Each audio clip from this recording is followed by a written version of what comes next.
Hello, good evening, and welcome to today's AMA of GitHub Externship. And today we'll be having with us Ram Das, Rajesh Karuvat, Rupesh Sharma, as well as Pranav from Wonderland Hubs and Herald Logic. So we'll be having two organizations, and later on we'll be having people from LevRise joining in.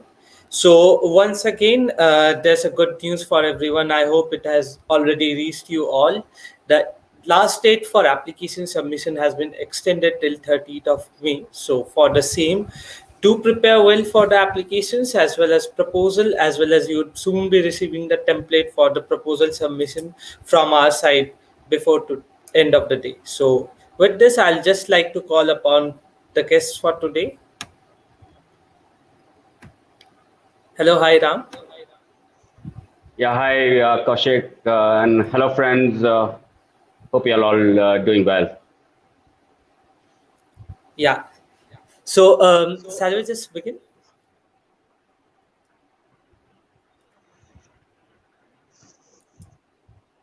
Hello. Yeah, Kaushik, did you say something? I couldn't quite get it. Yeah. Shall we just begin with the session? Yes, maybe would you like to introduce the rest of our team members, or should I introduce our team? Yeah, it would be best if you could introduce the entire team to us. Definitely, my pleasure. So hello again, everyone. Good evening to all of you. So today, along with me, I have my colleagues Rajesh Karuvat. Rajesh heads our engineering and DevOps. I also have two of our senior, platform leads, Rupesh Sharma and Pranav.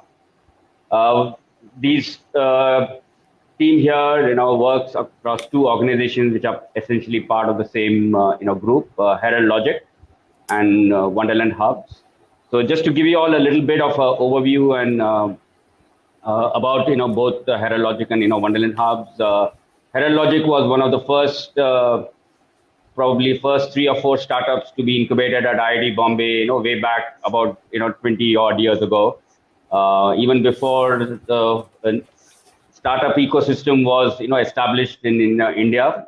As you all probably know, there is an incubator at IIT Bombay called Sign. And when Herald Logic was born, Sign was actually not yet in existence. So we were kind of the precursors of the incubation program at IIT Bombay. And Herald Logic has been doing quite a lot of innovative work in real-time business platforms over the years, and we've kind of evolved the platform. We've pivoted our business models, and today what Herald Logic does or specializes in is what we call as distribution management as a service. We serve mid to large size clients in retail financial services and other industries, including probably the who's who of the Indian insurance industries, as well as some of the reputed banks, NBFCs, and we are also looking at other verticals. We help our customers solve complex problems in managing their distribution sales force, their agents, their brokers, their sales force, onboarding, managing their life cycle, managing complex and dynamic commissions, incentives, and various kinds of rewards programs, and we delivered this on the AWS cloud as a managed subscription service. So that's the primary domain that Herald Logic operates in. And a few years back, we saw opportunities arising in what I would like to call as the credit for the next 500 million Indians. Today there's a very large proportion of Indians, what you might call as Bharat actually, who are outside of the formal credit system, right? But there is a huge, pent up latent demand for servicing the credit needs of this very large segment.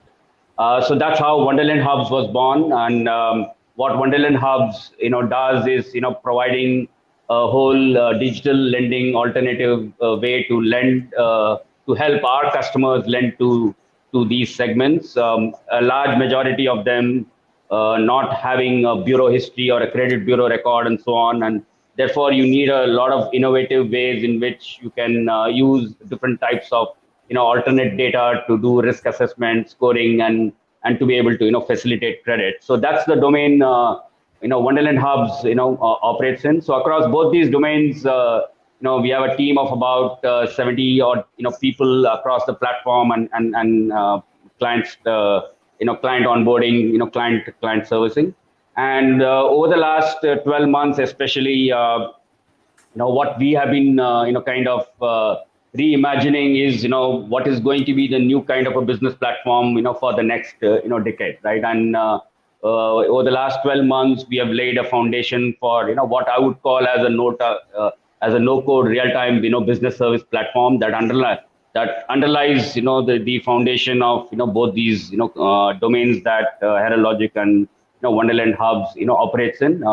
So we are in early stages of this evolution of this platform. We got our first early kind of adopters, and we have a long way to go, miles to go before I sleep, as they say.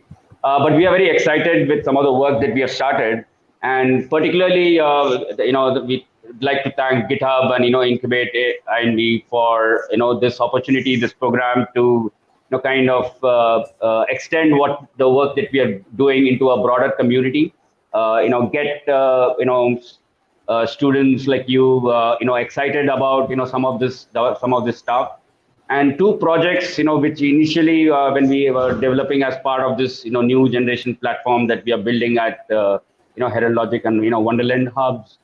Initially we had not actually planned to do, but by virtue of this conversation and this program, we thought it was a great opportunity to actually put out two of these components into the open source community, and then it could kind of develop a life of its own, and it could benefit a lot of different community of developers, but also who could actually contribute to the evolution of this. So one of these projects is what we would like to call as the dynamic JSON based ORM and JORM. We think it's a very exciting start that we have developed, and essentially what it does is, in some sense, it provides a completely new paradigm or a new alternative to a traditional hibernate kind of a architecture, right? Where you have complex domain driven business objects which interact very easily with backend relational databases, but in a very unique way. And the inspiration for this obviously has come from multiple sources, but the JSON schema.org was also one of the inspirations. And as we all know, we are all moving into a very JSON driven world, right? It's easy for multiple services, my multiple microservices to kind of very easily interact with each other. And what the JSON ORM or JORM does is to actually facilitate that at the back end, help developers, or eliminate the kind of infrastructural work developers would need to do do all of this complex object relational kind of mapping, and make it very kind of seamless, so that they can then focus on the business domain and the business challenges that really software should be addressing. And related to this project is also what we call as dynamic or Java dynamic querying. So these two projects actually go hand in hand, although they are independent components in themselves. So the JSON ORM interacts with the backend through this Java dynamic querying. There again, we have built upon already a development in the open source based on Juke, the Java object oriented querying. Some of you may be already familiar with that. And we have built a kind of layers on top of that actually makes this very easy. And my colleagues Pranav and Rupesh will talk about these projects in more details for all of you who are interested. But before that, I'll ask Rajesh Karuvat, my colleague who heads our engineering, to add a few words if you would like to. Rajesh, yeah, I think you covered most of the reasons of our existence, as well as the way why we have put in these projects. So I think we are at a cusp of a next leap in the our platform's journey. So it's a very exciting time to be part of this team. If you would like to work on one complex areas, as well as something which is not just technically complex but also very interesting domains to be. So you would see how a technically complex piece can fit into a domain, and help the domain activities also smoothen. So that would be the a benefit you would see if you were to kind of associate with us. Yeah, that's all I would like to add. I think we can open up for questions. That's how you do it. Yes, yes, yeah. Yeah, yeah. Yeah, so that was a great introduction, Ram sir, for the entirety of the project as well as what the organization stands for. So moving up ahead, what I'd like to know is that there are two problem statements actually I'd be saying, projects that are up for grabs for the students who would be willing to apply. So if you could throw some light on the technicalities or the scope of the project or what the vision behind the project is, that would be great. Yeah, I think at a high level, I kind of laid out the vision behind these two. The JSON ORM is really a kind of a different paradigm, I would say. That we are trying to build as an alternative to complex Hibernate based kind of architectures that the software world has been pretty much used to. I would say maybe for the last 2 decades, if not more. And as you can say, and some of this inspiration also I forgot to mention, comes from domain-driven design. And I would really encourage all of the students here, if they have not heard about it, to kind of investigate that further, because there are brilliant ideas and concepts. This was put out by Eric Evans about 20 years ago. But it's not really caught the fancy at large scale of the mainstream, you can say the software or the software platforms world at large, fundamentally because it is very, very complex. And I think one of the partly by choice, partly by design, I think what both Herald Logic and Wonderland Hubs have in our DNA is really to go after really complex problems, right, and try to provide simple, elegant solutions to complex problems. So at the core, if you were to ask me, what's our DNA, that is, that's our DNA, right? And for us, the inspiration behind domain-driven design, the concepts appeal to us a lot in terms of providing a language for translating complexity, into simple, user-focused, domain-driven solutions, right? And what JSON ORM does is actually provide a kind of a software language to translate this paradigm from a concept into actual software, right? And I would like probably Pranav to kind of expound on the whole concept and the you can say the motivation behind the whole JSON ORM. Pranav, you Yeah, want sure. to? Yeah, sure, Doc. Hi everyone. Very good evening to you all.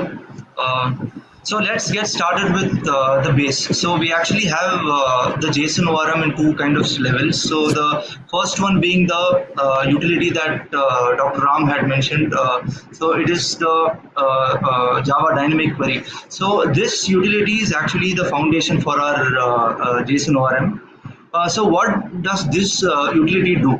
So this utility is kind of an interactor with the database. So take example of Postgre as a database. So Postgre has actually kind of evolved a lot and is now kind of supporting a lot of JSON structures and other things. And there are a lot of complexities that have currently been added to Postgres itself. So in order to query, so what's the most optimal way to actually query a database which has attributes which are of types JSON and other things. So what does this utility actually do is it facilitates querying the database. So basically it provides us a very intuitive interface using which we can kind of interact with such complex data structures with ease. So that's what it kind of does. And coming to the technical complexity of it, so for example, if you kind of need to in a very granular level kind of manage all of the attributes of a particular JSON specifically, so we could do that with much more in a much more optimized way. So that's what we will be able to do using the Java dynamic query. So it's basically a query interface that we kind of provide. So in order to instead of kind of writing select queries or update queries or insert queries on our own, so we just provide a simplified interface through which we can kind of query the database with ease. So having this as a base, we built the dynamic ORM, so the Java dynamic ORM. So what exactly we do there is we kind of we all know what's an ORM. It's an object to relation mapping. So we kind of map a Java object to kind of a database table or something like that. So it's kind of tying us a lot with the language that we are kind of using and other things. So we kind of thought through this and kind of externalized this structure. So based on what Dr. Ram had mentioned, so we had taken inspiration from org.json schema.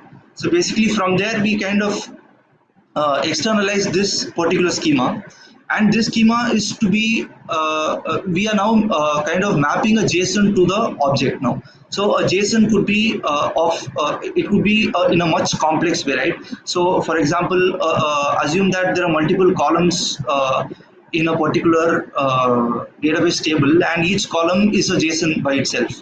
So individual items within the JSON could be mapped to another individual item in a database table. So basically, that's how kind of the JORM works. Um, more or less, this is the kind of thing that we do in JORM. So hope I kind of gave the gist of the technical complexity that we kind of handle using these utilities.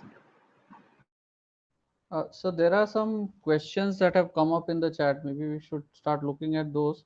And are we expecting people to speak up or are they on mute? So we would be taking up the questions. They won't be having a direct interaction. They are joining us through YouTube, and we are over here. So okay, we'll be taking up the questions, but before that, there are a few generic questions that we need to resolve for the students, so that covers up most of their questions. Sure. So as sure, yeah. So as we did have an idea about what the projects are about, let's say I'm a student and I want to submit a proposal to Wonderland Hubs or Herald Logic. So what should my proposal contain actually that would impress the mentors, and what should be the experience level that I should present? So let's say, am I supposed to put up the entire theoretical idea of what I'd be doing and how I'd be doing, or rather should I present some of my previous works that I have worked for the same domain, as well as the milestones which I would be trying to achieve? So what exactly should be there in my proposal? Yeah, so Kaushik, if I can take that question, I think we have, kind of shared a form, right? So that form itself, when the students who are, interested in this project, when they go through the form, it will be quite self-explanatory in terms of, what we are looking for. But over and above the form, in terms of the actual, idea of the proposal itself, right, which is, one of the key questions in that, form. What I would say is really, what we are looking for are, I think, two things, right? We want people who are, passionate about, making a difference in this, kind of, particular domain, right? So their proposal needs to kind of convey the passion they have around these, concepts of, objects and, relational mapping and, the complexity of, or the passion of, simplifying the complexity of, database, interactions and so on, right? So we would look for, elements in the proposal that, convey the passion of the students, to pursue this area, right? Because, the technicalities are something, it's the next level, right? But first you need to have a high level of motivation of, you need to ask yourself, why do I want to do this project as opposed to doing something else, right? Each of you is going to be spending maybe 3 months of your, valuable time, doing your, summer vacation, right? And you should be motivated to, ensure that you, get the biggest bang for the buck, for the time that you are, going to invest it, right? So motivation is one thing that we would, the passion is one thing that we would, kind of look at, very keenly. The second thing I think that we would look at is, having gone through the project and, all of that, of course, and our team is available, over the next, couple of weeks till the deadline, if you'd like to, know more, have some questions, our team is available to, either on a group session or, individually, we are happy to, kind of, interact with you and, address those questions. So what we would like to see in the proposal is also a kind of a good understanding of the problem statement and how do you think this whole project can be evolved, right? What do you see as the future of this project? Let's say 3 years down the line, and what would you like to do in this 3 months project to advance that goal, right? So that's the second key piece that we would like to see. Yeah, so passion and a kind of clear understanding of the problem statement and developing a kind of a vision, their personal vision for this project. Because while we have done, we believe something really quite innovative. We don't claim that this is the end of that project. This is just the beginning, right? So we would love to have ideas from all of these excited young community and for us obviously I have white hairs. Rajesh probably has a few, but for us youth is very energizing, right? There's a lot of new ideas that come. You don't need to have fancy degrees and all of that, right? So passion and commitment and a good understanding of the problem statement and a vision for this project, right? So those are the elements that we will look at. Yeah, that does really help understanding the scope as well as the objective. So we do have a question from the participant who's willing to participate, and he's saying that as I do not have an idea about the technologies mentioned in the Wonderland hubs, as they are far away from my knowledge, so can I take part in the project? Yeah, Rajesh or any of you, do you want to take that? Yeah, Doc, I think the main technology that we kind of use here is either Java or the database that's kind of associated with the queries that we kind of spit out using the utilities.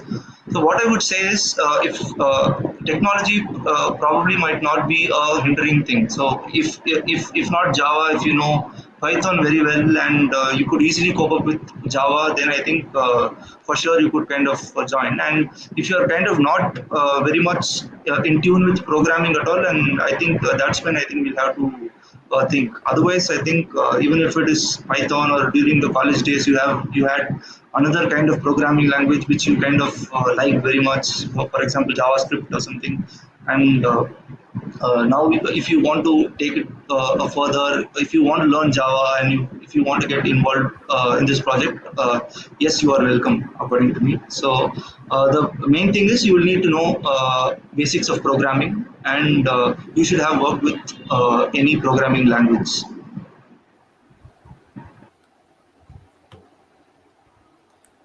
Yes, sir.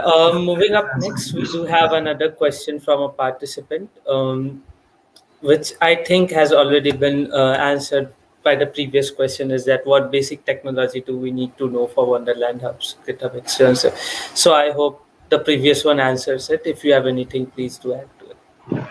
Yeah, so I'll just repeat myself once again. So we have Java as the base. So all our projects are Java based. And from a database perspective, we kind of are in tune with Postgre as of now. And the utility is not as such tied up with Postgre. So we can extend it to any other kind of database such as Oracle or MySQL or any other RDBMS structure that's actually there in the market.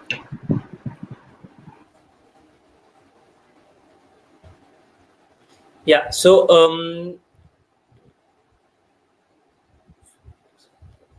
okay, what are the questions? Yeah. Yeah, there's another question. For the simplification of complex work, can we go through the RPA process?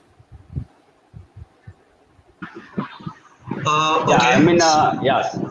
Pranav, you want to take it? Yeah. Yeah, go ahead, Doc. Yeah. Yeah, we are not in the domain of RPA per se, robotic, process order. There are obviously multiple tools, multiple frameworks, multiple ways to to simplify complexity. We are not in the domain of RPA per se, but if students are interested in RPA specific project, probably the projects that we offer may not be the right choice. But if your if your passion is about actually simplifying complexity and then working on any kind of technology that furthers that objective, then yes, so then these projects are definitely for you. Yeah, I'll just add to that. Typically, RPA, what it does is automate what a human would do in a repetitive way. RPA is more of automation of what human. If he's typing so many things every time, it looks at an image and types the same thing or things like that, right? We are not in that domain, definitely. But what we are at is that we are trying to make these complexities definable by a user. So it is not RPA, but it is in the domain. If you look at it from a productivity perspective, RPA tries to reduce mundane work of people, while we are in the business of doing bringing in efficiencies for people. So if a new problem statement comes, how can we do it by configurations and not writing code? So that is where our area is. So that is different than RPA, but if you look at it from efficiencies being brought to the market, then we are in the same domain. Okay, that does explain, and I do feel that it was out of the objective or the actual tech stack that a project is defined upon. The next question that we have is that how does the JSON ORM differentiate itself from other tools like Hibernate? Can I take this up? Yeah, Yeah, go ahead, Pranav. Yeah. So, okay, we kind of are very in tune with a static kind of object relation mapping, such as Hibernate, JPA, and other stuff, right? So, in Hibernate and other things, what actually we do is we map a Java class to the database. But here, what we are trying to do is we are trying to map a JSON to the database. And why exactly did we land in this kind of solution? So Java class requires multiple compilations, so that's a basic thing. If at all you need to kind of modify something even a bit, I think you'll have to touch the code and you'll have to compile it and deploy it again. So which is not something which is desirable when we want something to be very dynamic during in a production kind of environment. So what we have thought of is we externalize this mapping to to JSON, and we map the JSON to the relation. So what is the advantage that we now get here is on the go we can kind of change the JSON. So we could probably give a front end screen in which a user could play around with the front end and kind of modify the JSON in the back end, and then just dynamically deploy the JSON so that all the subsequent requests are now routed to different attributes or something. So that's the main kind of motivation that we have here. So so time to production is kind of slashed down a lot. So instead of having to kind of compile stuff and then deploy it again on the production, so it's like too much time consuming, and it's like frankly speaking, Hibernate, I think it actually ties us down a lot. It doesn't give us a lot of flexibility with respect to querying the database, with respect to updation, probably insertion or something very trivial kind of database activities can be performed using utilities like Hibernate. But what we are trying to achieve here is something much more.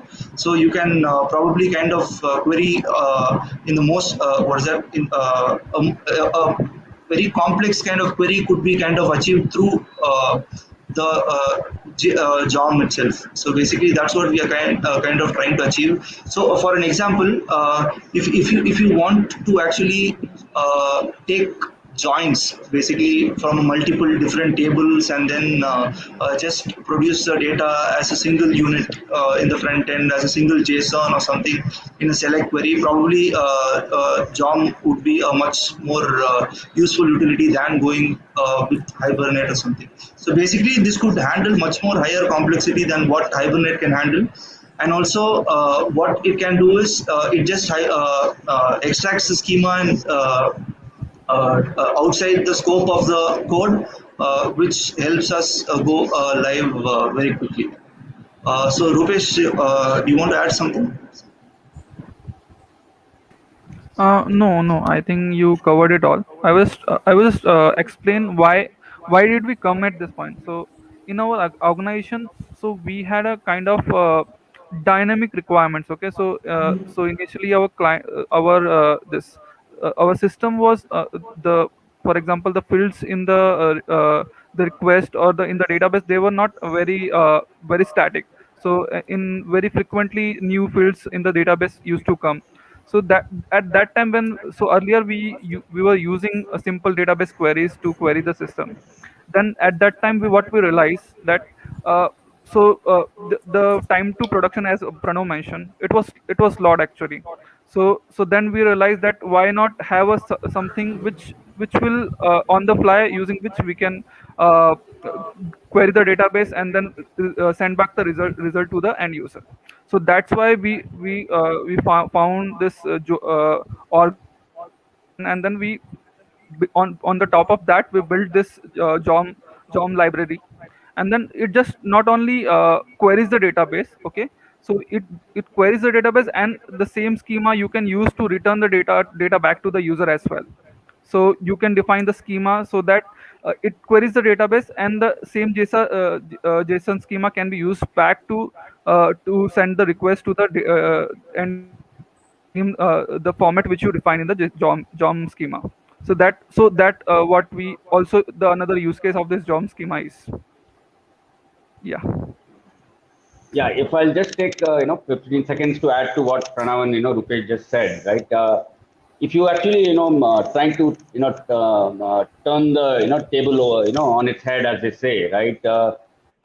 Increasingly, the business is and that was the motivation. Both Pranav and Rupesh talked about the highly dynamic nature of the business requirements, right?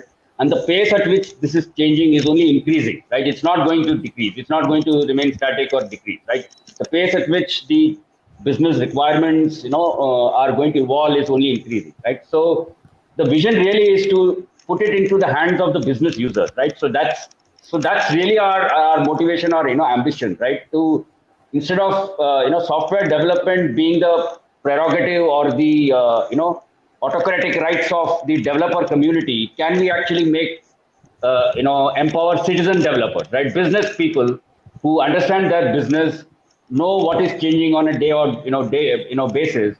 Can we actually empower them to control the way their software platform needs to behave in line with business requirements, right? So that's actually the longer vision, right? So to be able to make no code platform truly a reality at large scale, at a as a mainstream way to for business solutions to evolve. Thanks a lot. Thanks for all those elaborative answers. I do have one last query from my end, which the students currently are facing. Okay, there's another question we have got. So, sir, you mentioned in the portal that you are giving loans with paperless, contactless. How can you trust people? There may be fake IDs too.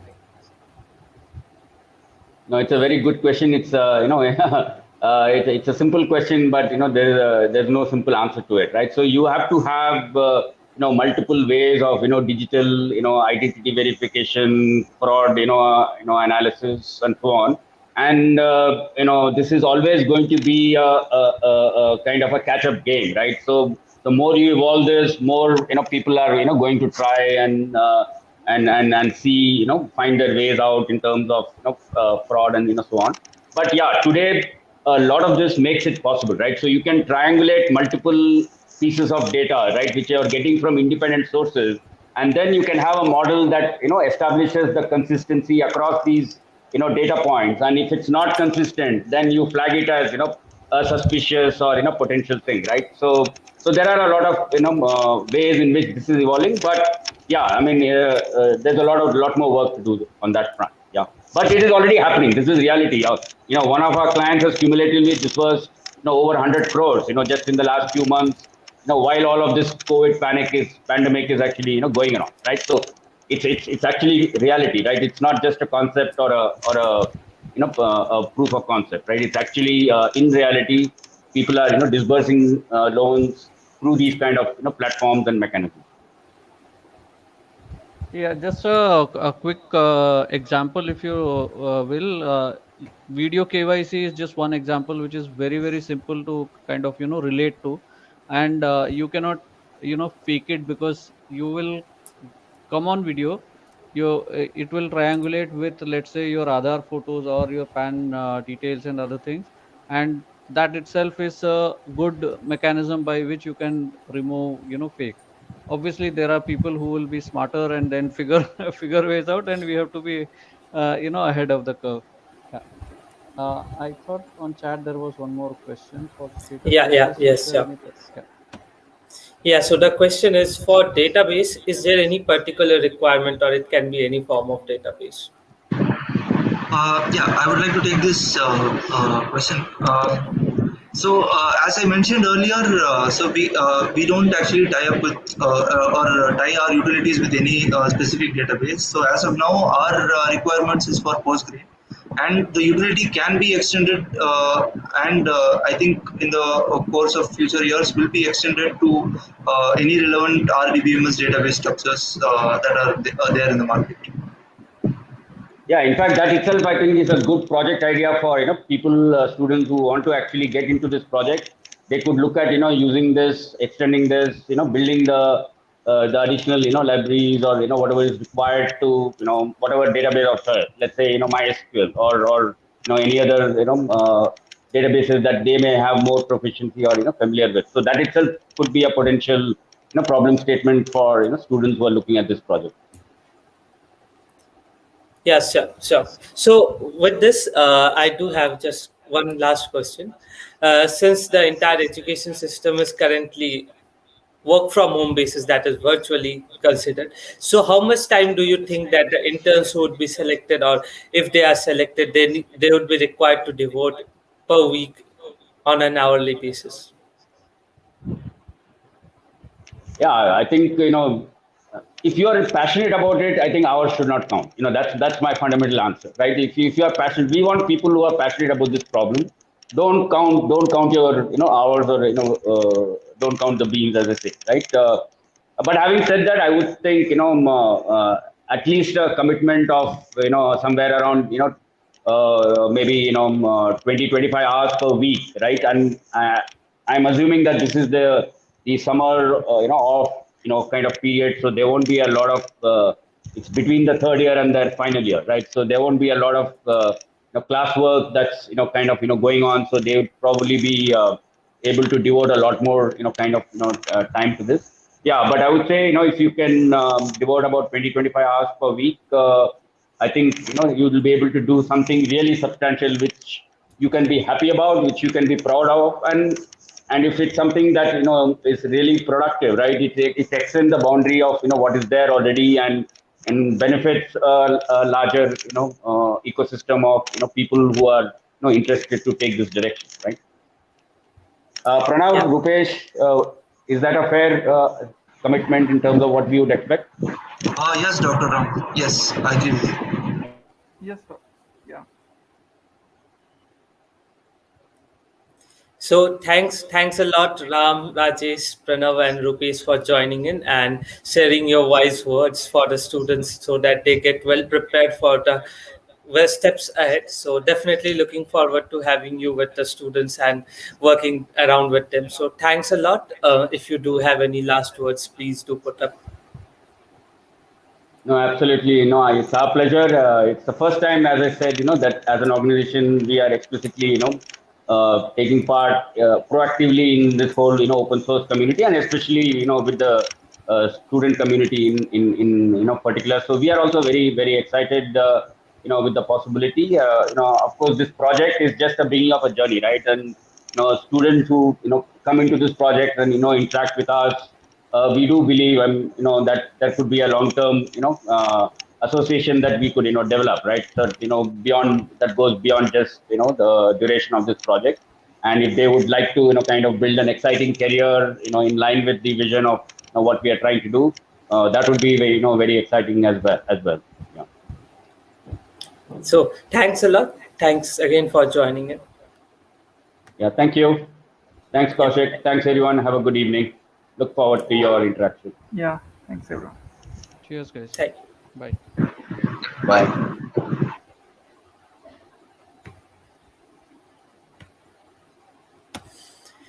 So this was Ram and the team from Wonderland Hubs and Herald Logics.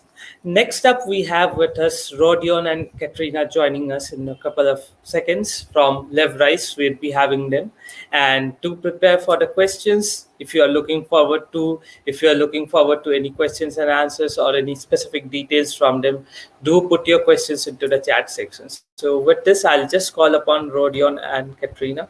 Hi, Rodion. How are you? I'm fine, thank you. Hi, Yeah. Kaushik. Hi, Kaushik. Yeah, hi, Katrina. Hi. So before we just begin, if you could just throw in some details or brief about LevRise as well as yourself, that would be great for us to begin. Sure. Yeah. So Leverice is a team messenger, somewhat similar to Slack, maybe if you know it. But it has more possibilities than Slack, and actually there are two important possibilities. First one is that Leverice is based on a channel tree instead of channel list, so we have a tree of channels of actually theoretically unlimited depth. On the other side, Leverice is a platform that lets one can write applications that actually run inside of Leverice. So Leverice, you could think of it as of the application server. So you build an application and deploy it right into the Leverice.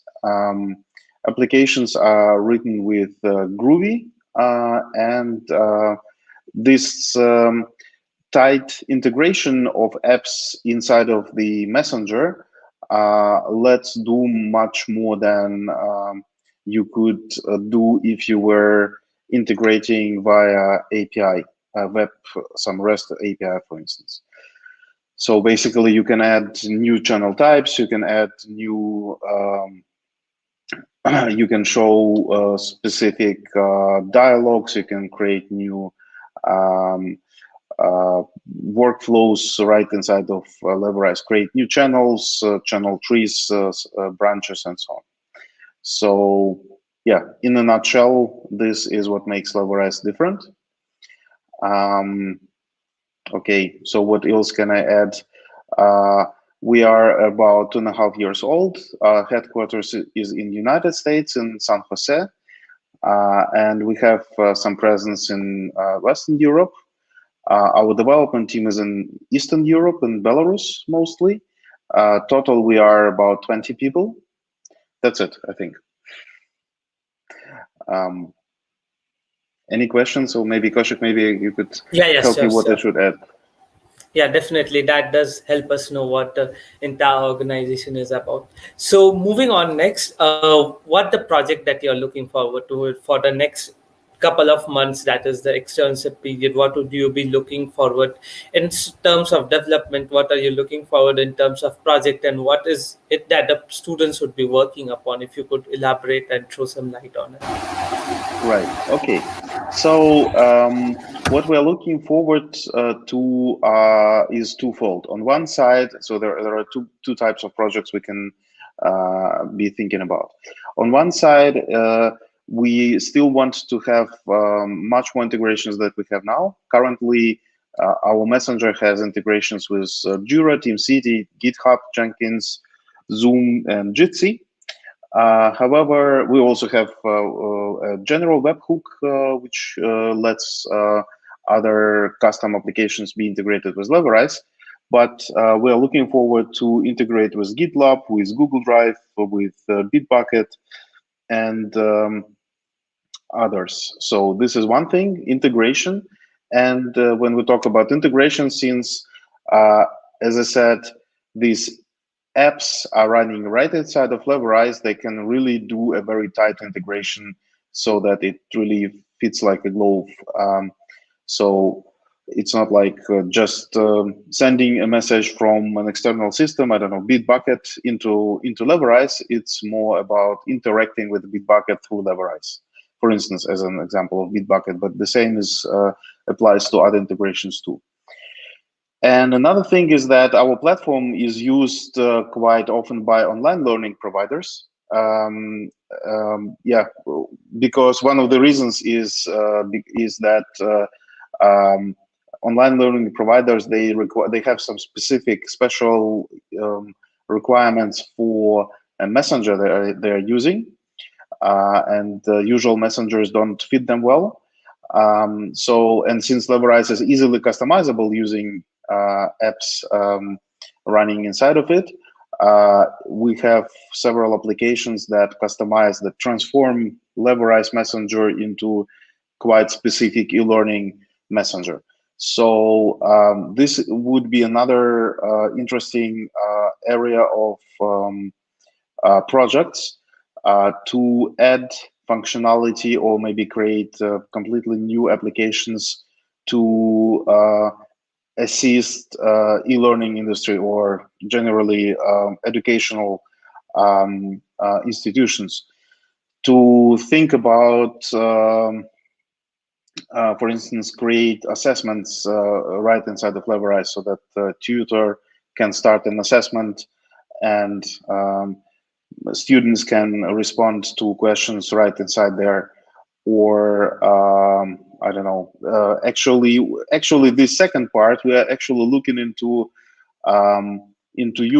what you guys can suggest, since you are still not far away from academia, from universities and colleges. Maybe you have some ideas what would how Leverice could help during your study, and this is another area where we are looking for apps for Leverice.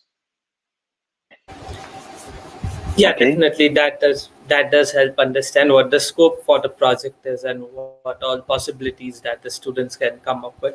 Now, moving up this related to this, if you could just tell us what the tech stack is, because currently, once you have decided what the project is from a student's perspective and you have known the objectives of the project, it is pretty much important for them to get to be aware of what the tech stack is actually. Right. So our stack is, so the Leverice itself is written mostly with Java, and the front end is Vue.js. We rely heavily on Kafka and Rocket and RocksDB to actually run the business logic. And apps themselves are written using Groovy. So you will have a possibility to learn this language. We don't expect that people already know it. However, it's very similar to Java. Basically, Groovy is a superset of Java. So you can basically write it in Java, and like 99% will simply compile and run as Groovy too. But Groovy has a lot of great things beyond what Java can offer. We expect that you guys know or will learn how to use REST APIs of external systems. Yeah, basically this is about tech stack. So to wrap it up, mostly it is Groovy. However, some of the developers, if they show themselves very good, we could also let them program some things inside of the Leverice core, which is written with Java and Vue.js. Yeah, sure. That does help let them understand the ideation as well as what they would be working upon. Now, since we have known what the tech stack is, the next thing that comes into the mind is that since you have explained what the project is, what the scope is, but how do I prepare my proposal? So when I'm preparing a proposal, that would be the first point of contact for me as a student with you as a mentor or the organizing committee. So how do I get to know that what should be my proposal be, so that it impresses you, or it keeps a lasting impression in your mind that, okay, this is what I was looking forward to. So what should my proposal actually consist of? Okay.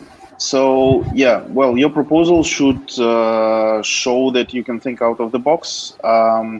It should basically, again, as I said, there are two main branches of what we're looking for. It's either integration with an external system, and if you just install Leverice and try to play around with it a little bit, you might think of how you would suggest to build the tree structure, for instance, to integrate with Bitbucket, as an example of GitLab, or how would you suggest to integrate with Google Drive? Have a look at other messengers, how they integrate, and be creative and suggest something which is 10 times better than other messengers integrate with Google Drive, or a little bit better, given the possibilities LevRise provides to the user. So kind of from the user perspective. The other branch is online learning. Here we are basically looking for real life problems that could be solved using a messenger in your college or in your university or in your environment. So write it down, maybe one page, couple of pages, if you can suggest again a tree structure which is suitable, an example tree structure which is suitable for your solution. Make a screenshot of it, and I think this is where we could start with.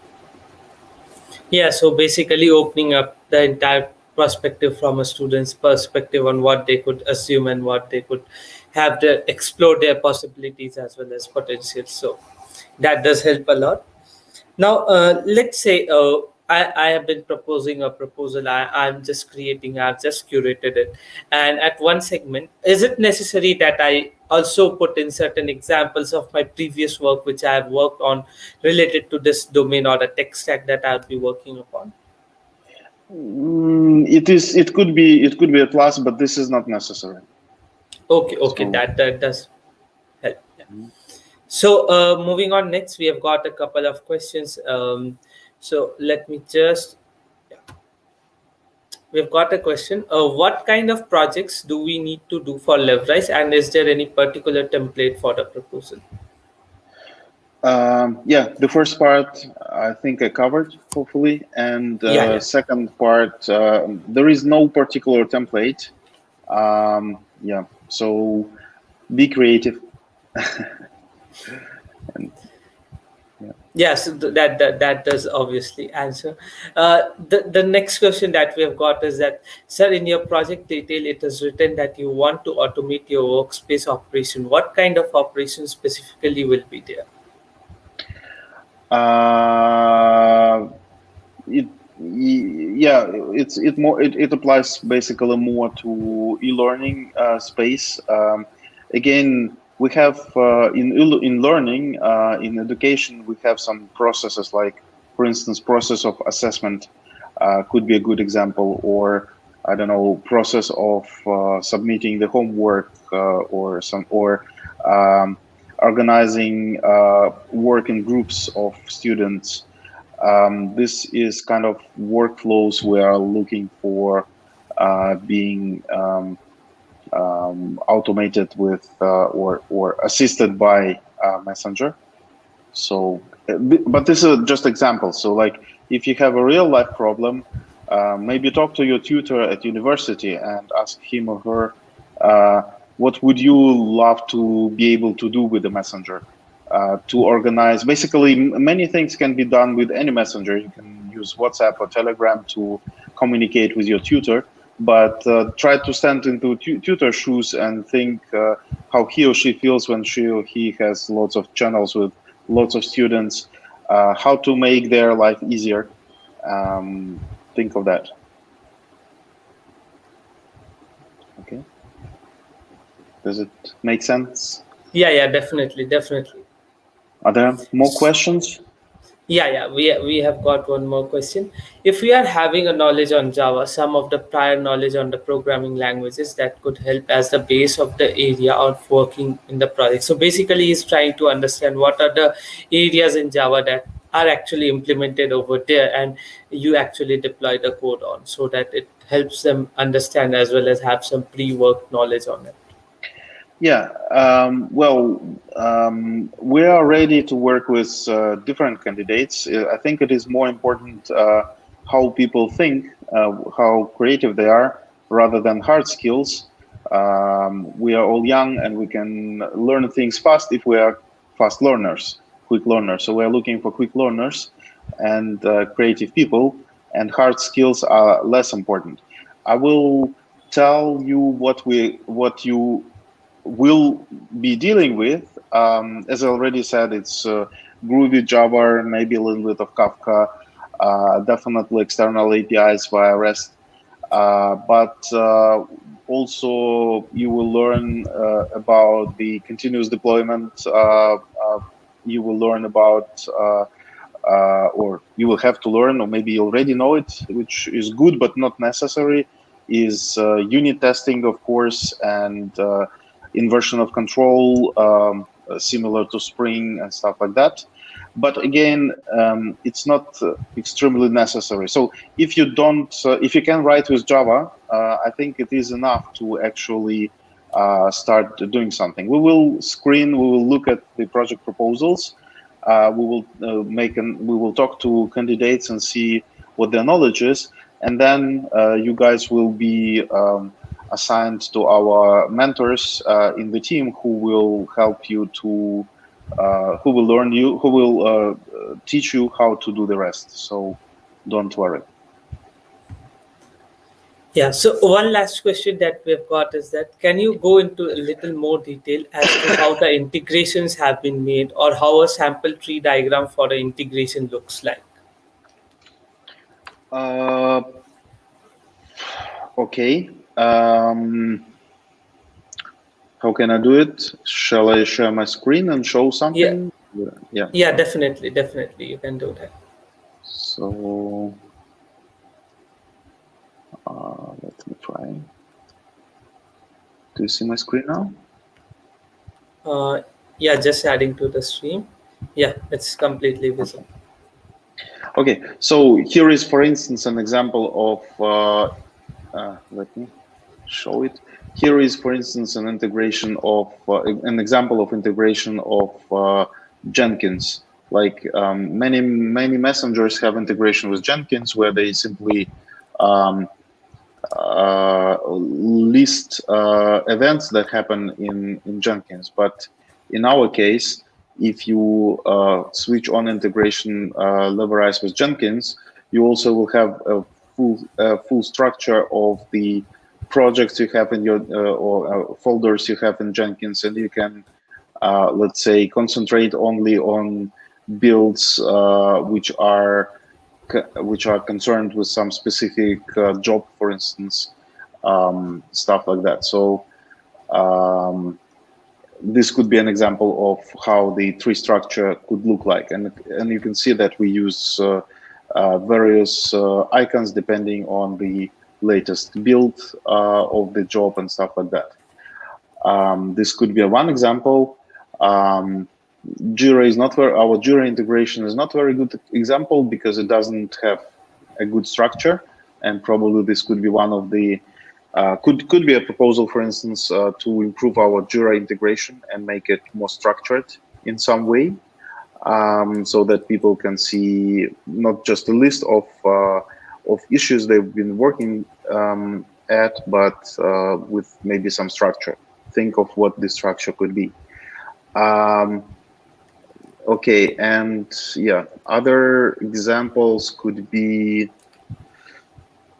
yeah, I don't know. Shall I? Yeah, I can show you the something from the code base theoretically, how the how the integration looks like. So how the app looks like. It's basically a simple structure where you have, or maybe I think it's too deep, isn't it? Too technical. Koshik, what do you think? Yeah, it's if you could just come up with something short, descriptive, and then because understanding into the code-based deep diving would be a bit of technical perspective to students' part. So if you could just look into the overall integration platform, because many are looking forward to how to integrate and how they would be moving ahead with it. Okay, so shall I show some pieces of code or? Yeah, definitely, Or not? definitely. Yeah? Okay, good. Yeah. Okay, let me show you an example sample app. For instance, delegation app. So no, yeah. Okay, let's start with something more simple.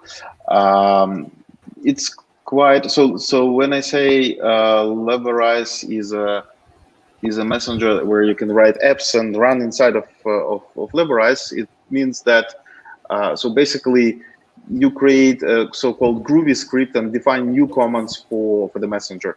We are all aware of slash commands, right? Like we can, I don't know, archive channels if we want to archive a channel in Leverice as well as in many others. We can say slash archive, and channel will be archived. So basically, the way we implement new functionality in Leverice is that we write new commands, and then there is a possibility to bind these commands to some places, for instance, to menu items, to some menus and stuff like that, and or buttons or stuff like that. And basically, it's quite easy. So you can see here the code that greets someone, for instance. You can deploy this application to Leverice, and then if you say /greet space Rodion, it will respond in current channel with the message "Hello, Rodion." And this is how it starts. So basically, it gets into more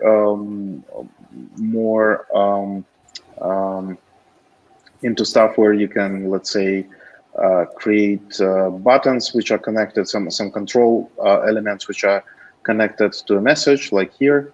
For instance, we'll post a message with body push to button and some special markup which includes a button with some caption and some action.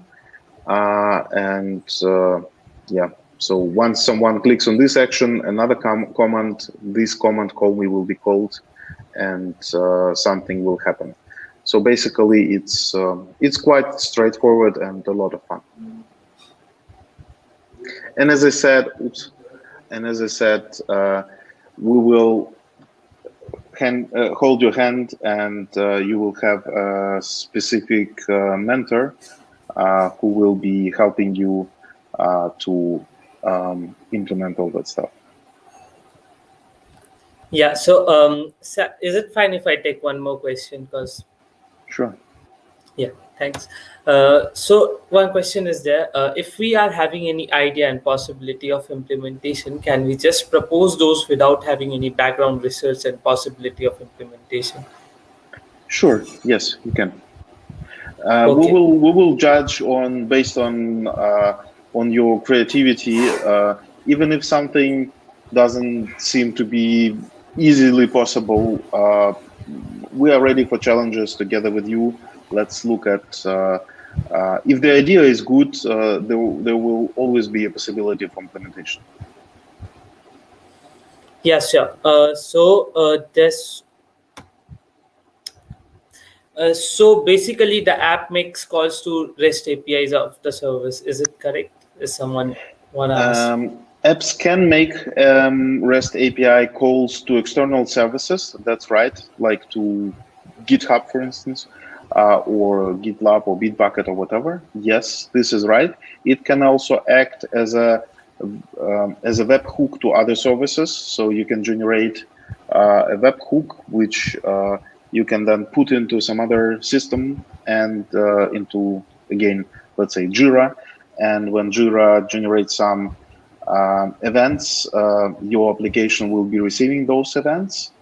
But the calls that you saw, like post a message or whatever, show the dialogue and so on and so forth, those are done by native calls right inside of Leverice. So as I said, your application will be loaded into the core of Leverice and will be running right there, which means it has a lot of possibilities.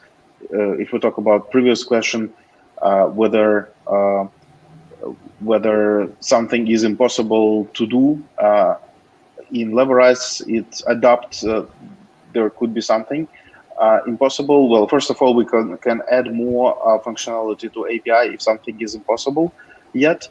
But second of all, there is already a lot of possibilities in Leverice internal core API, which is exposed to those Groovy apps, and calls are happening basically natively without any REST API calls. But REST API can be and shall be used to access external services, other services, Zoom, Skype, Jira, your learning management system of your university, and so on. Yes, sure. That does definitely help answer the question. If you permit, I just got one more question. Sure. Yeah. We're here to respond. Yeah, sure. So can we share our proposal beforehand so that we can have it validated before submitting it finally? Definitely. Yes. We can. Okay. So where do they submit for them? Will they be submitting the entire application, or do they submit it to the LevRise workspace that you have created? Yes, you can submit it to LevRise workspace. Just create, create a private channel, invite me or Mac, and we'll have a look at it. Yeah, sure. So all those who are actually looking to get their submissions validated, please do submit the proposals to them by creating a direct channel with Rodion or Mac or Katrina over there, and then you'll be able to get that validated before you make the final submission. So thanks, Rodion. Thanks, Katrina, for joining in. It was great talking to you. And if you do have any final words to say about or any tips and tricks for the students, please do put up for them. Tips are good luck. And final words are we're excited and looking forward to see your proposals. Don't worry, we'll have a look at all of your proposals. We can do a preliminary validation. Don't be afraid to make a mistake. It's okay. We can point you into the right direction if we see that if we like how you think, but something is impossible or is hard to do and stuff like that. We will definitely help you to improve your proposal, and would be happy to have you on board. And I did mention that, and I think I shall, is that we are actually looking forward to work with those who will successfully build applications for Leverice. We're looking forward to extend our team, and we will consider those people to become part of our team. Yeah, so definitely that shows wide open some great opportunities for the students out there. If you perform well, as Rodion has mentioned, they are looking forward to collaborations with you later on post externship as well. So looking forward to a great interaction with the students, and it was great conversing with you, as well as I do hope that you had great time answering the questions. Great. Thank you, Kaushik. Thank you, everybody. Thanks, Rodion. Thank you. Yeah, thanks, Catherine. Bye. Thanks a lot. Bye. Bye-bye. So with this, we come to the end of AMA sessions for GitHub Externship. We'll be joining in. There's one organization that is remaining, that is Loginex. We'll be having them soon. So with this, we had great interactions. I hope we have answered all your queries for each and every organization. You have got a better understanding of how your proposal should be. And as has already been stated earlier today, the good news is that the application forms have been extended till 30th of May. So do prepare, have a look at all the organization AMAs to which you are planning to apply, And do keep in mind, your application number is the most important key, as well as you are only allowed to submit your application proposal to only one organization, because if we find anyone applying to more than one organization, we'd be simply removing them from there. So with this, good luck to everyone. If you have got any queries post this, please feel free to ask your queries into the respective chat channel, as well as we have a common Slack workspace wherein we have all the mentors from across the organizations to help you with the queries. Yeah, the date has been extended. If you do look into the website right now, we have extended it to 30th of May. So that has been done, as well as we would be sending you a proposal template soon after this call within the next couple of hours, wherein you would be having the entire templated ideas of how your proposal should be, what should an ideal proposal look like, and what you should consider adding to your proposal. That is all with me. So thank you, everyone. Thanks a lot. I do hope that I've tried to answer all your questions. So thanks a lot.